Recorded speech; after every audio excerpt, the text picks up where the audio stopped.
Didier Muller, je dirige le luxe qui est rue Terrail, 9 rue du Terrail.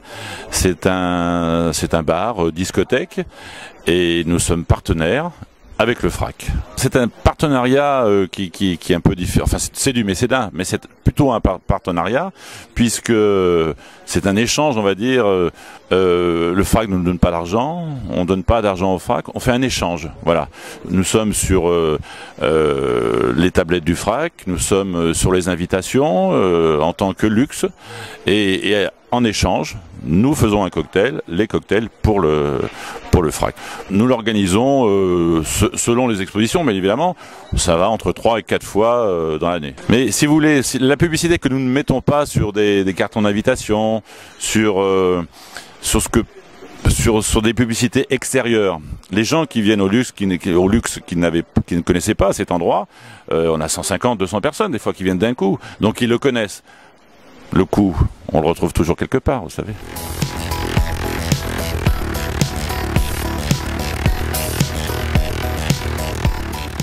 La société Elanz, qui a été créée donc en 2002.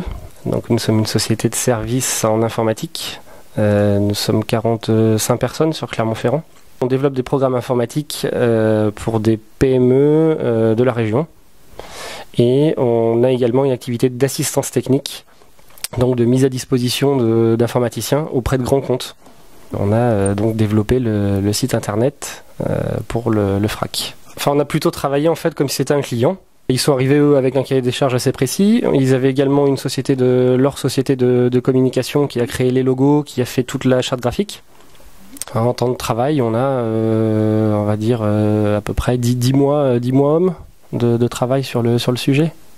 J'attends pas un retour particulier du FRAC. Ce que je trouve intéressant par contre, c'est valorisant pour ma société d'être associé à l'image que représente le FRAC. Voilà. Mais ce qui me permet d'être dans une image quand même assez qualitative vis-à-vis de ma société et puis de pas tomber dans tous les projets où pour être sur des plaquettes, pour être sur une plaquette juste pour avoir voilà. Et je trouve qu'on participe en plus à l'activité locale en faisant ça de manière assez importante, quoi. Je suis assez attiré par le monde contemporain, donc je trouvais intéressant d'aller mettre un petit peu notre aide, que les privés participent aussi à faire avancer le patrimoine, et en l'occurrence le contemporain, quoi. Ce qui m'intéresse dans ce mécénat aussi, où le directeur du FRAC va nous faire une visite personnalisée pour l'entreprise, et en nous racontant un petit peu l'histoire de l'art contemporain. Donc je trouve que moi aussi également j'apporte une connaissance de ce monde à mes salariés.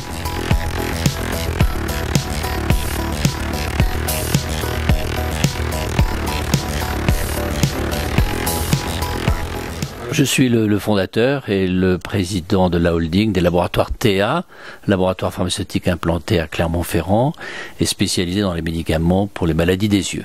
Selon une tradition un peu familiale, je m'occupe beaucoup de mécénat humanitaire dans le domaine du trachome, qui est encore la maladie qui entraîne le plus de cécité dans le monde. Nous avons à ce sujet un vaste programme de traitement de population, par exemple au Cameroun, sur 140 000 personnes depuis 3 ans. Qui a conduit presque à l'élimination du trachome dans cette région. Et puis le mécénat, alors je dirais plus local, basé sur Clermont-Ferrand ou la région, et qui est destiné à améliorer ou à sans cesse l'offre culturelle de Clermont-Ferrand. C'est très important pour nous, lorsqu'on veut attirer du personnel de qualité, de pouvoir leur offrir dans différents domaines une offre qui s'est beaucoup améliorée depuis 10 ans, sans aucun conteste, et qui est très important. Je pense qu'un industriel doit aussi être un citoyen de sa ville. On ne peut pas séparer les choses, ce qui est pendant longtemps le cas, hein. Mais aujourd'hui, je crois qu'on doit jouer un rôle dans la cité, comme on dit autrefois. Hein. On a beaucoup d'œuvres d'art dans l'entreprise. Hein. Le personnel est très impliqué aussi, à travers le FRAC, à travers d'autres expositions à Clermont. Je crois que c'est très important qu'il y ait aussi une offre culturelle à l'intérieur de l'entreprise. Le mécénat n'est pas le sponsoring. Et puis je crois que c'est quelque chose de très... en ce qui nous concerne, c'est totalement un but, je dirais simplement un but... d'améliorer l'image de Clermont sans cesse et de l'Auvergne, et voilà, ça n'a pas d'autre but que celui-là, hein.